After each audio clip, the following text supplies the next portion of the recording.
3 தாசில்தார்களும் மொத்தம் 17/3/2021 பேர் மீது நீதிபதி குற்றம் சாட்டினார், கொலை வழக்கு குற்றம் சாட்டினார். நான் கேட்கிறேன், அவர்களெல்லாம் அப்படி செய்ததற்கு சேட்டலைட் நிறுவனத்தில் நடந்த 2வது சம்பளம் காரணம். அரசாங்கத்தில் ஒரு சம்பளம், சேட்டலைட் நிறுவனத்தில் ஒரு சம்பளம் அவர்களுக்கு நடந்ததினால் எளிய மக்களை முதுகில் சுட்டு கொன்று சாகடித்தார்கள். அந்த உயிர்கள் துடித்து செத்தன. அவர்கள் மீது வழக்கு போட ஸ்டாலினால் முடியவில்லை. அவர் ஆட்சியை விட்டு நீக்கப்பட்டார். நியாயமானது. அவர் எத்தனை கமிட்டி வேணுமானால் போட்டோம். பூத் ஏஜென்ட் இல்லாமல் ஜெயித்து விட்டார்களே, அவர்கள் ஒன்றும் இல்லாமல் ஜெயித்து விட்டார்களே, நாம் பெரிய குளத்தூர் சிங்கப்பூர் ஆக்கினோம் என்றெல்லாம் சொல்லிக் கொண்டுகிட்டோம். அந்த 13 உயிரும் துடித்தது. பரந்தூர் விமான நிலையங்கள் பரிதவித்தன, கிராமங்கள் அழிந்தன. 40 அடி ரோட்டை 30 அடி ரோடாக போடுவாய், 100 கிலோமீட்டர் தூரத்திற்கு 40 அடி என்ற கணக்கில் பதிவு செய்வாய். கிரிமினலாக இருக்கிறவன் ஜெயிலுக்கு போனால் அவனை ஜெயிலிலேயே மந்திரியாக்குவாய், மாண்புமிகு ஆக்குவாய். இவ்வளவு அட்டூழியங்களையும் செய்ததை பொறுத்து கொள்ளாமல் நீங்கள் யுவர் எபோவ் லா என்று சொன்னீர்கள். உங்களை பொறுத்து கொள்ள முடியாமல் இந்த மக்கள் தோற்கடித்ததை உங்களால் புரிந்து கொள்ள முடியவில்லை.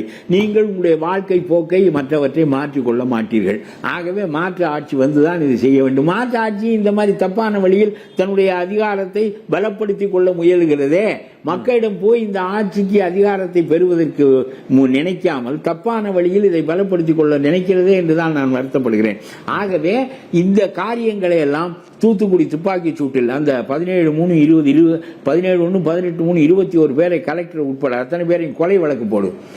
அவனெல்லாம் தூக்கில தொங்க வேண்டும். அப்பொழுதுதான் அந்த 13 உயிர்களும் அமைதி அடையும்.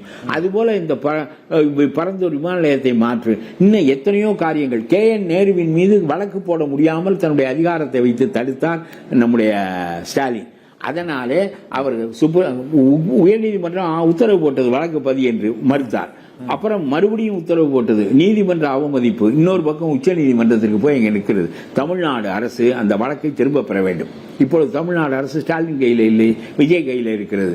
அந்த வழக்கை நாங்கள் ஸ்டாலின் நேருவின் மீது உள்ள வழக்கை தடுத்து வைத்திருக்கின்ற மனுவை நாங்கள் திரும்ப பெற்றுக் கொள்கிறோம் என்று சொன்னால் அந்த மனு முடிந்துவிடும். இப்பொழுது நேருவை கைது செய்து உள்ளே வையுங்கள். தவறான மனிதர்கள் அனிதா ராதாகிருஷ்ணன் இருந்து எல்லா மந்திரிகளையும் உள்ளே அனுப்புங்கள். எந்த மந்திரியும் இனிமேல் லஞ்சம் வாங்கி சிறைக்கு போக வேண்டிய நிலைமை ஏற்படும் என்பது 50 ஆண்டுகளில் மெய்ப்பிக்கப்படவில்லை. எனக்கு தெரிய சசிகலாவை தவிர தண்டனை அடைந்தவர்களே கிடையாது. ஆகவே இவர்கள் எல்லோரும் பாடம் கற்றுக்கொள்ள வேண்டும். வருங்கால அரசியலுக்கு இது ஒரு பாடமாக அமைய வேண்டும். ஆகவே இதையெல்லாம் செய்வதற்கு உத்தரவு போடுவதற்கு எவ்வளவு நேரம் ஆகும்? சுப்ரீம் கோர்ட் வழக்கை திரும்ப பெறுவதற்கு எவ்வளவு நேரம் ஆகும்? 10 நாளாக ஆகிவிட்டது. என்ன செய்து கொண்டிருக்கிறாய்? சும்மா இதெல்லாம் வெட்டி பேச்சு. எனக்கு அந்த நம்பிக்கையே போய்விட்டது.